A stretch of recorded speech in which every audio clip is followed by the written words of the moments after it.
Today is the 12th day of Cheshvan, the 13th of November. And we're in the middle of chapter 28, in Shorish Mitzvah Tefillah and Derech Mitzvah Secha. So last time we saw what the Alter Rebbe says about Ak. And then we saw the first addendum in the Tanya. The first addendum in the Tanya, where he explains that what the Rambam says about Hashem being the knower, the known, and the knowledge, it is even upheld by the Kabbalists. And we explained some of the machokas, some of the dispute between them. And the gist of it was, in the end, that he says that even by the Arizal, Achar shenitlabesh al insod b'bchinat kelim d'Chabad, as she'ach lomar ma shekatav Rambam. Hu hayodea v'hu hamadav v'hu hayadua. Then in the world of emanation, once the infinite revelation of Hashem has been enclosed, yitlabesh, that's the main word, in the vessels of wisdom, knowledge, and wisdom, understanding, and knowledge, Chabad, then you can say what the Rambam said. And you can also say, V'idiyat atzmo yodea kol hanimtzaim. And then you can also say that by knowing himself, he knows everything else. Okay? What does that mean? By knowing himself, he knows everything else. Why would you have to say that even? Like, what do you mean? Hashem is everything. So why even? It says, in the world of emanation, you have to say it like that. That there's a certain separation. לפי שבחינת כלים דאצילות נעשים נשמה וחיות לביאה ולכל אשר בהם. Because the vessels of the world of emanation become the soul and the life force of everything that's in the three lower worlds. So, now we can better explain what's in our parsha with this. Again, this is not his main point. I'm just saying this because he already mentioned this addendum, so we'll mention this. We said that in our parsha it says, Erdana ve'ere haketza'akata. Hashem says, as it were, let me go down and see whether the people of Sodom are really guilty as it sounds, the way it sounds. Why does Hashem have to go down? Obviously he doesn't go down, so what does that mean? So the Chassidic, Kabbalistic explanation is that to go down means that exactly what the Rambam is saying here, that by knowing himself, he knows all the creatures in the world. What does that, again, above the world of emanation, there's no separation, it's all the same. But when you come down, it means that you become the soul. He looks at the soul, as it were, of the people. The example is, we said this, so if somebody comes before the judge, you can judge him on his actions, and you can also try to understand where he's coming from. So here he says that for Hashem to know where I'm coming from, it's called that he goes down. What does it mean goes down? He encloses himself in the three intellectual faculties of the world of emanation, and they are the soul of the people that are down here. Now, I don't feel that that's my soul. I don't feel that my soul is Chochma, Bina, and Das of Atzilus. I feel that my soul is my Leah. But again, that's because we have the curtain. So we don't see that that's really where we're coming from. But when we say that the soul goes up every night, what we mean is that it goes back to its source in the world of emanation. It goes above the curtain, as it were. And it gives back, as it says, it gives a duch, it gives a report. Why does the soul need to give a report? Hashem knows everything I did. The report is about how I felt, not about what I did. The report is not, I did so and so. That they already wrote down during the day, exactly what I did. So how I feel, that's when my soul, as a word, the Chochma Bina of Daos of Atzilus goes back to its source, and then it's Uvidiyat atzmo yodea kol hanimtzaim. It's like him coming down. It's the same thing. It's like either he comes down or I go up. Same idea. It's like, I'll give you an example. Most people don't know what they have inside their kishkas. They don't know. They have a gallbladder, they have intestines. When do they know? When it starts hurting. To know myself, have to have some awareness of what I have. Understand? I can know in an anatomy book that I can know all the parts. I looked in a book and then there's all these drawings or photographs or whatever it is. That's not knowing. That means just Wikipedia knowledge. It's theory, right? It's from above. If I want to actually know, I have to actually be there.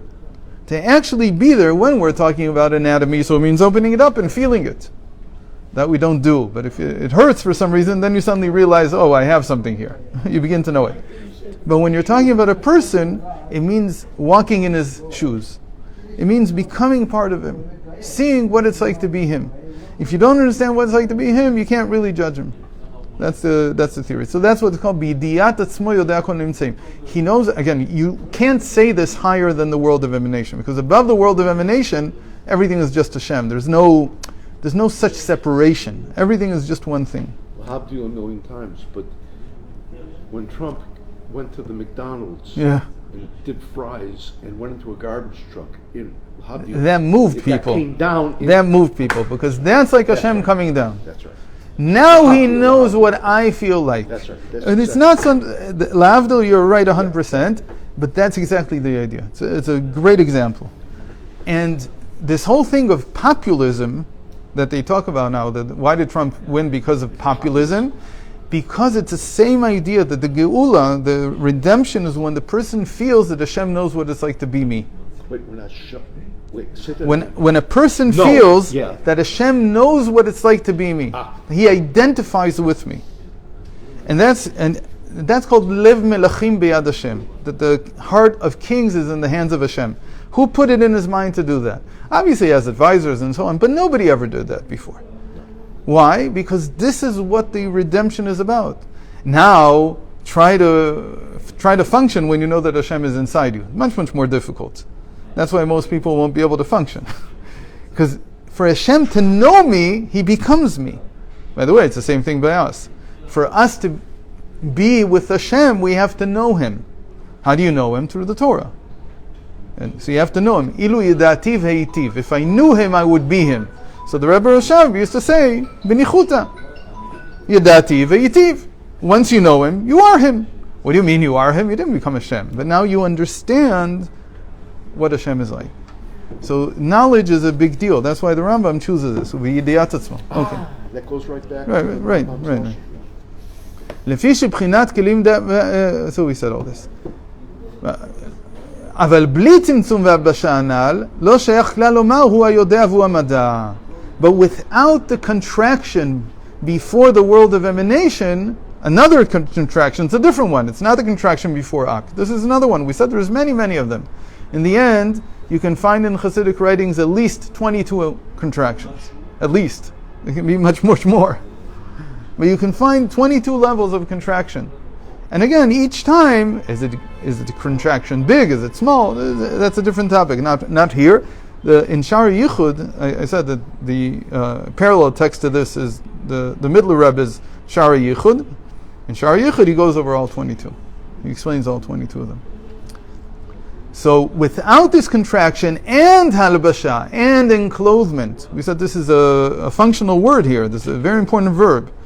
In general, in Chassidus, there are 3 words that are on every word on every page of the Tanya. They're ishtalshelut, itlabshut, hashra. Ishtalshelus means cause and effect, like we said. Then we have islabshus, which is enclothement. Then we have hashra, which is immersion, which is something more. Sometimes called inspiration, but really what it means is that everything becomes one. So these 3 words, they designate 3 different types of relationship between things, particularly between Hashem and the world. So here he says, without the world of emanation, its chidush, its big novelty over everything before it is that there is now what we call halbasha. There is enclothement. Before then, you can't really say enclothement. The enclothement is not complete before the world of emanation. Once you're in the world of emanation, that's, if you had to define what is the chiddush of the world of emanation, it's enclothement. So let's say what they are, just since we mentioned them. So in Ak, the chiddush is hashra'ah, is immersion, total immersion. That's why we said above the world of emanation, it's all one. Immersion is total immersion. You can't tell the difference. It's like water within water. You can't tell the difference between one thing and the other. It's all one thing. In emanation, which is the next world, right? If you do Yud K Vav K, so it's the tip of the Yud is Ak, and this total immersion. The Yud itself is Atzilus, is emanation, and it is Halbasha, Itlabshut, that there is enclothement. And then when you come into the three lower worlds, there we said it's Sibavim Suvav, it's what we call Seder Ishtalshalus. It's Ishtalshalus in general. It's one thing from the next. No, it's Halbasha, Itlabshut. The Chiddush there is Itlabshut. It doesn't mean that you can't find aspects of the others also, but the main thing that was the new thing that came out when the world of a nation was created was Itlabshut. Because what is the world of a nation? That's called Olam HaTikun. It's the world of rectification after everything was broken. Why was it broken? Because there was no Itlabshut. Because they weren't enclosed one within the other. I'll give you an example, a little bit of an example. Why, you get crazy people. It says, what's one of the definitions of someone who's crazy? That they tear their clothing. It's one of the definitions, the main definition, actually. Shemekarea b'gadav. That's one of the definitions. What does it mean in Chassidus to tear your clothing? It means that you tear your enclothement. So I'll give an example what it means. The people who warned against Trump, so they keep saying there's going to be no democracy afterwards. What's the premise? The premise is somehow he's willing to tear apart the clothing he himself is wearing. Because what does it mean? I become the president because there's a whole system. I'm part of that system. I'm enclosed in that system. And somebody's saying, I'm willing to tear apart the clothing I live with. So it could be that you're crazy and you'll do it. But he's not that crazy. And now you see that he wants his children to also run for office. You get crazy. Obama almost did that for certain things. He was trying to do that. He did that in the Arab countries. He tore the clothing in the Arab countries. The whole Arab Spring, which he started and which he pushed, was to tear apart the fabric of Arab society. And Arab society is built under being a strong autocratic leader, a king, call him whatever you want. Assad's not a king, but he's like a king. And the guy Khamenei, he's not a king, but he's like a religious king.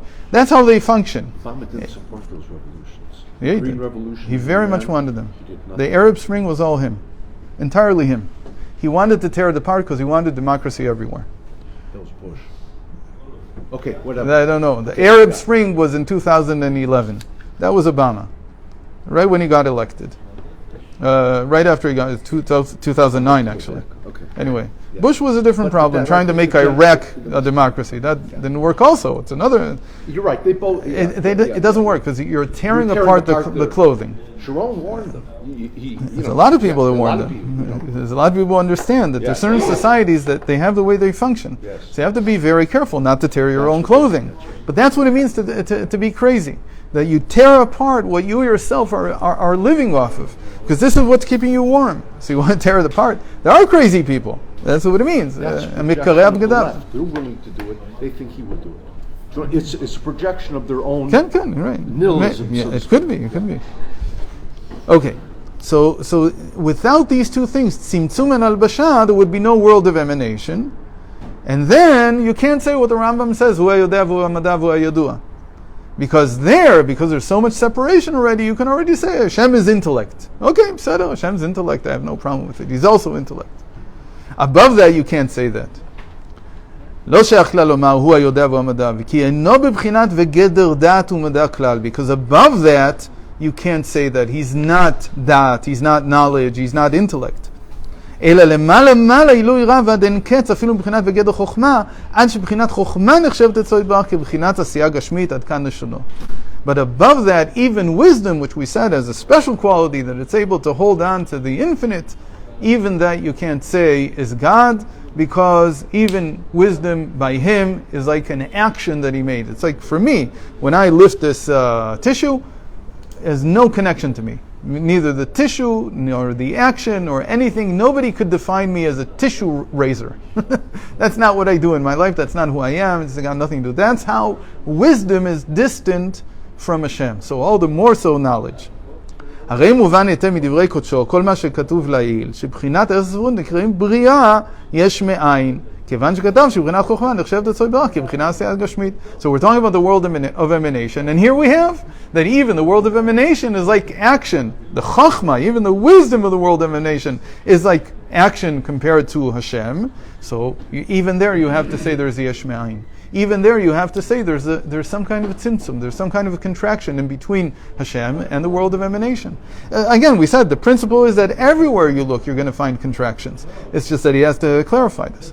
כיוון שכתב שבחינה חוכמה נחשב צורך יתברך והעשייה הגשמית היא ודאי בריאה יש מאין כנ"ל באריכות שהיא דילוג הערך לגמרי אפילו לגבי שכלים נבדלים מחומר מכל שכן לגבי הספירות ומכל שכן לגבי אינסוף ברוך הוא. And all this is just to stress the point that there's always a skip, there's always a jump, a leap that you have to make between stage and stage, and that allows the stage that's underneath to become independent in a certain sense. Those leaps are what keeps the independence of each stage, and so each stage, even though until now, again, what was the problem? The problem was that for a long time, for 5 chapters, he kept telling us emanation is Ilah ve'alul, and the 3 lower worlds are yesh me'ayin. Now he says, no, it's not absolute, it's relativistic. So even emanation is also an aspect of yesh me'ayin, or something from nothing.